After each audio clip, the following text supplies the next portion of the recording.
All right, hey guys, Jason here, Samco Tradbo. We're going to talk today about some things, three things basically, that if you're getting into traditional bow hunting, you're going to want to learn to do yourself. These are things that are not only gratifying and done well, but they're going to be things that you're going to appreciate and you get to make them your way, okay? It's a fantastic thing to do.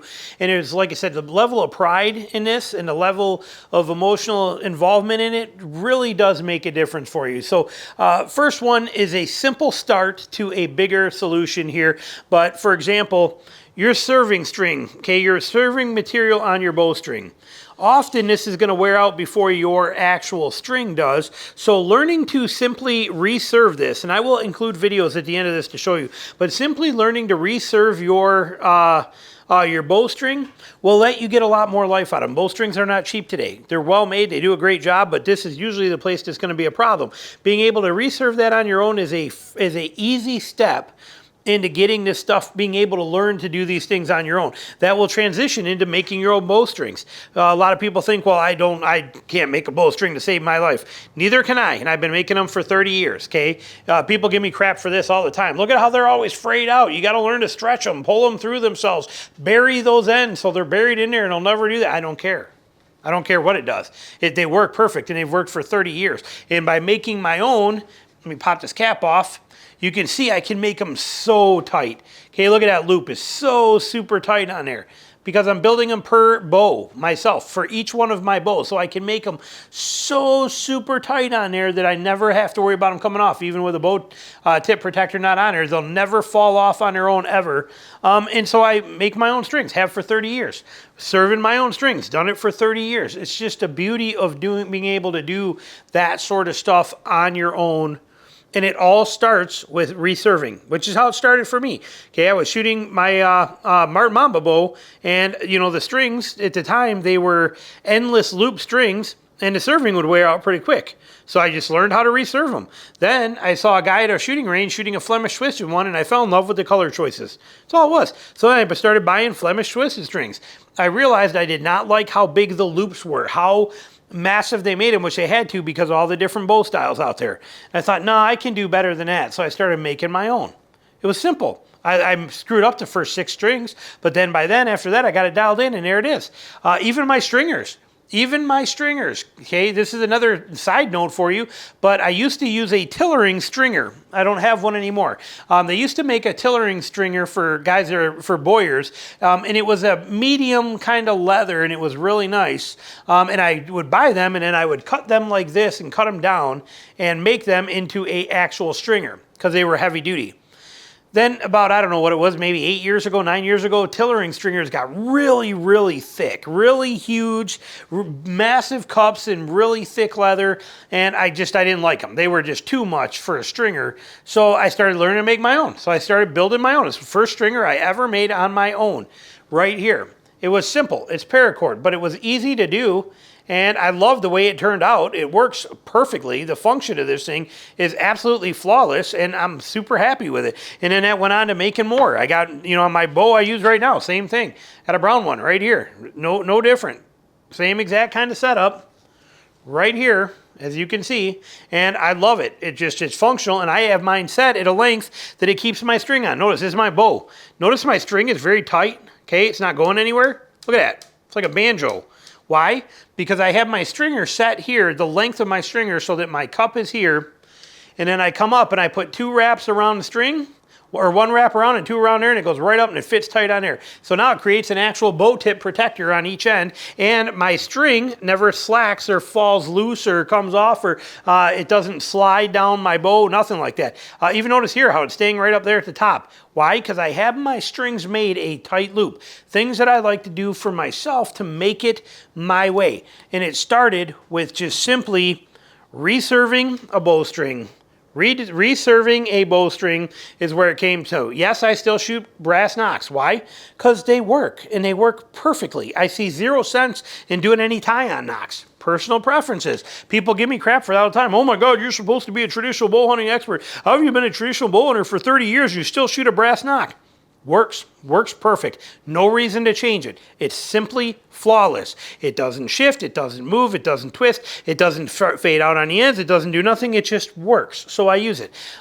So starting with reserving your string is an important one, okay? Because like I said, it's going to save you money with the servings wearing out, but it's also going to dip you into this stuff, and it does not cost any money other than a little $9 jig is all it costs. Okay, $9 jig and some serving. You don't have to get crazy. You don't have to buy special things. It's a real simple process to make it work for you. Next one that we want to talk about, fletching your own arrows, okay? This is not simply because of the fact that we want to make it the way we do, which is true. We definitely want to make it the way we do. But let me grab these and show you real quick. Hold on. All right, let's take a look at these. Well, how do those look? Look at that setup we got right there, okay? See all these? Now, this one being the exception because this is my test arrow. This one is one I use to test broadheads when I shoot, you know, for video when I shoot them. When I shoot my broadheads on there, with no fletching, basically soak and matted these down to show you how well they still fly, okay? That we don't really need feathers when you set your arrows up right. But other than that one, these ones are all ones that they got to be refletched, okay? And this, what you're seeing right here, is what they will often look like after they've been through 5, 6, 7 animals and it's time to redo them. And then this is what they will look like after you shoot them a lot. Okay, when you start shooting them a lot, they just start coming up. This is still fly good, but it's harder to see because it's kind of wore out. As you see there, it's kind of wore out and not looking as good.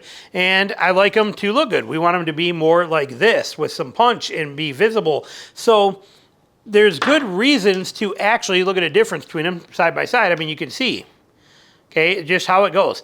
But once they start getting that way, you're going to want to refletch them.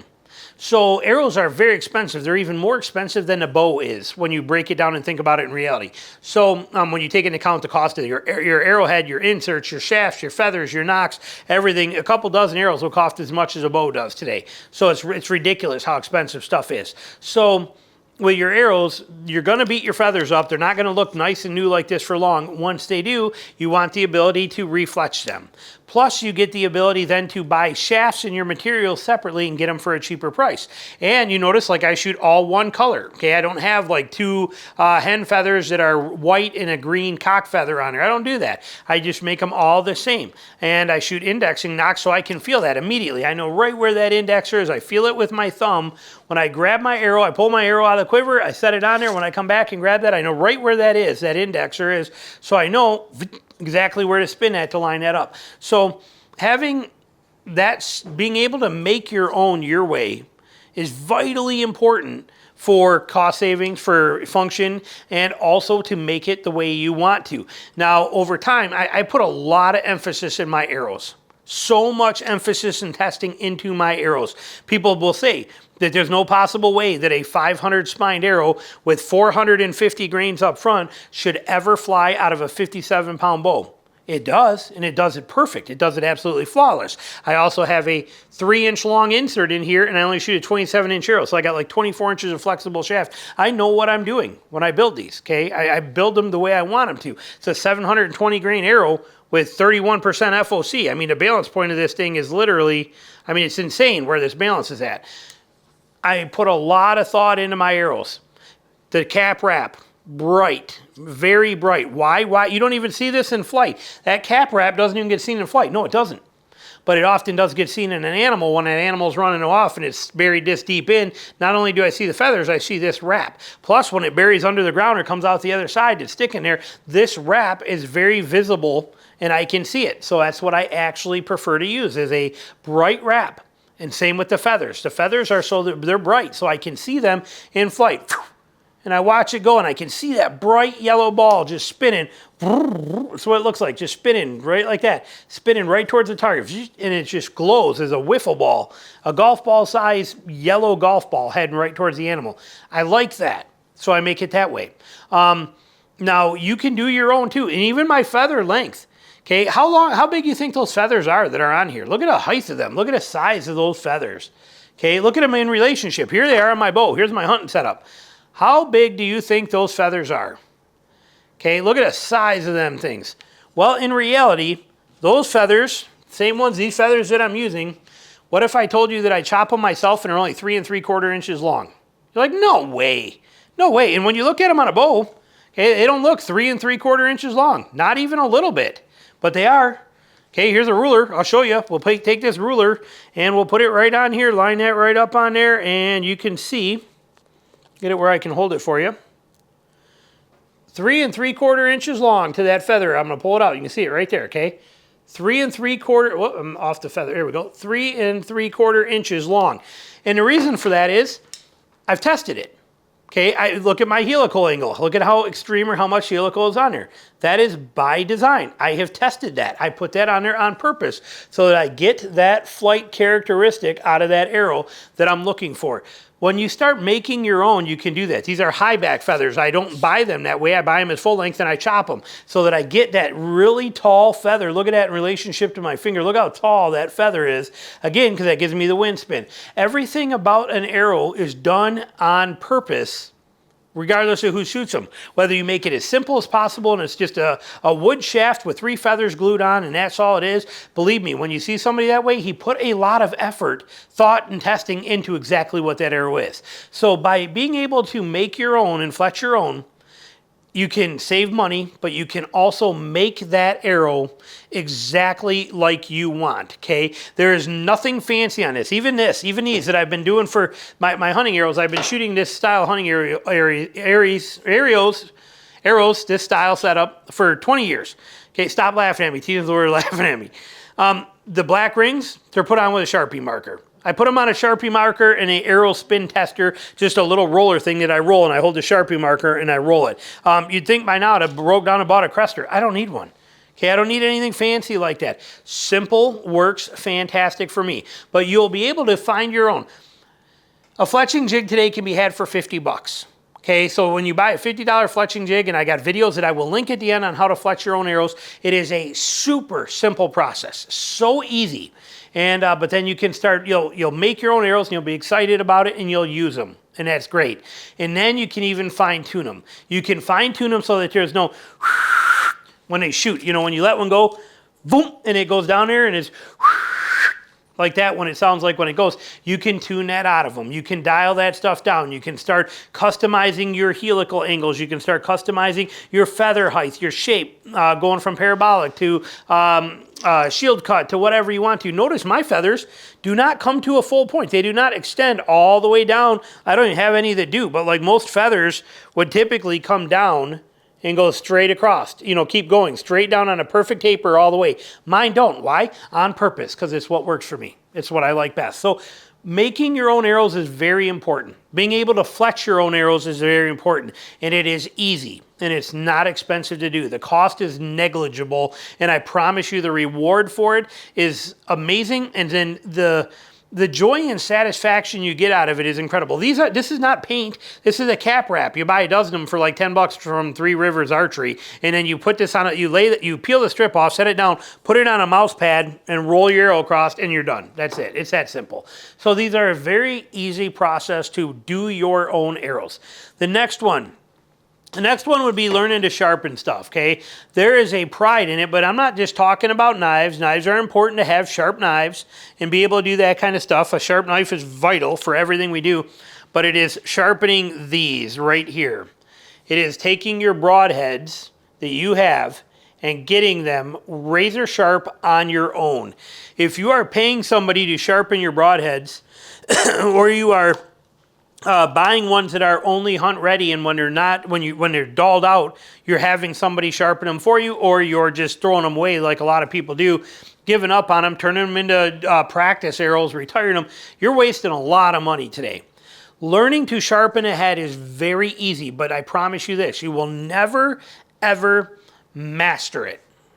Nobody does. And that's the beauty of it. Just like shooting a traditional bow, we never master this. Nobody can ever be as good as they're going to be with this bow. It just does not happen under any circumstances.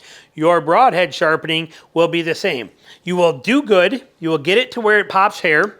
Then you will go from where it pops hair to where it'll shave hair. Like you don't even have to put any pressure. You could hold an arrow out here like this on the end, set it here and run it and it'll shave. You'll get to a point where you can literally, you touch it on a rubber band and it just starts pushing through. You'll get to a point of it being what it is, and then you still will always keep amazing yourself. That is the beauty of it. It is dirt cheap to do. There's no money invested in this. You can do it something. Let me show you.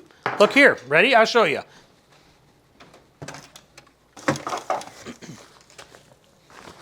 I have been sharpening knives and sharpening everything now for over 40 years. Okay, it's just what it is. I have a belt sander, which again, I'll probably put a link to in there, but I have a belt sander in my garage. It was like 50 bucks from Harbor Freight 10 years ago. They still make it. It's like 70 bucks now. Very easy, simple. I use that for my initial bevel sets. After that, this is my setup. Here's a mouse pad for the occasional time that I put a convex edge on. Never happens anymore, but I still keep it in here, okay? So we have that there. Look how old this is, okay? 2015, okay? So that's there. Then we have a file. These files, it's got to be a great file. It's got to be a Nicholson file. No, it doesn't. I think I bought this file 25 years ago, and I got it for about probably $10. Okay, just a file. Mill bastard file. Works great. 6-inch file. Ceramic rod. Just a ceramic rod from Amazon. This is Lansky medium grit. I love these. This is what I like the most. And that was like probably 12 bucks. Then I made a block that I don't even use anymore, but I have a block that I made with a leather strap on here that I made a decade and a half ago that I just don't even use it for stropping anymore. I use cardboard. I take a piece of cardboard and strap. You'll see it in a video, but realistically, expense-wise, I got a piece of denim. Okay, so I mean, realistically, this will do everything you need, sharpening wise. Okay, not even a block. Forget the block. You can use your file for 10 bucks, your ceramic rod for 10 bucks, your old pair of jeans, and a piece of cardboard from a cereal box, and you got everything you need to sharpen with. I mean, again, all these years that I've been doing that, and this right here is my home sharpening system that I use all the time, and it just sits in this little bag right here. Down at the bottom is my field one that I made. It was the first thing I ever made out of leather. Where is it here? I'll show you. I love this little thing. Right here. It's a little Lansky, a mini Lansky rod right there, and a piece of leather. So not only could I sharpen with it, I can take my heads and I can sharpen with this, okay, and do what I need to get that sharpened and retouched up. I can then put the rod back into here. No, I'm not making these for anybody. I don't like working leather. But I left that long enough so I can grab hold of it like this, and I can strap right on here. Okay, it doesn't have to be expensive or crazy. This is the ultimate little field tool right there for resharpening things. But once you learn to sharpen, your life changes. Everything gets better. You get to use this stuff yourself. There's an emotional aspect to it. When you see the blood trails that you're going to come into, you know that you did that. You made that happen. You got that head past what they said was sharp and got it to scary, freaky, sharp that just is unbelievable. And you even, like if you use a Havilon blade, things like that, outdoor edge, you'll even learn that you could sharpen them and get them back to just as sharp as they came from the factory and reuse the blades if you want to. So those three things. Start by learning to reserve your bowstring. Very easy to do. I'm going to link a video on how to do everything start to finish on a bowstring, okay? But learn to make the serving. It's cheap and easy. Next one, learn to start making your arrows, okay? Or at least refletching your own arrows. Saves money, a lot of pride in it, you'll love it. And the last one, learn to sharpen things yourself. Those are the best three things I can give you, but they will lead you into a world that will take you to places you never thought you'd go, and you'll love every second of it. Thanks for watching.